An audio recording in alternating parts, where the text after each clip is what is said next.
ನಂದಿವಾಹನ ನಾಗಭೂಷಣ ದೋಷ ದೋಷ ನಾಶ ವಿನಾಶನ ಸೃಷ್ಟಿಕಾರಣ ನಷ್ಟಹಾರಣ తమోరజో సత్వగుణ విమోచన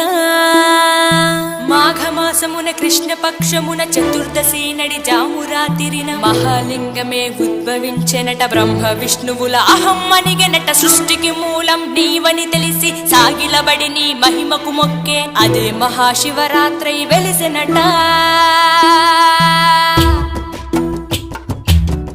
అరే ఓ జంగమా విభూది లింగమా పక్కన పార్వతమ్మ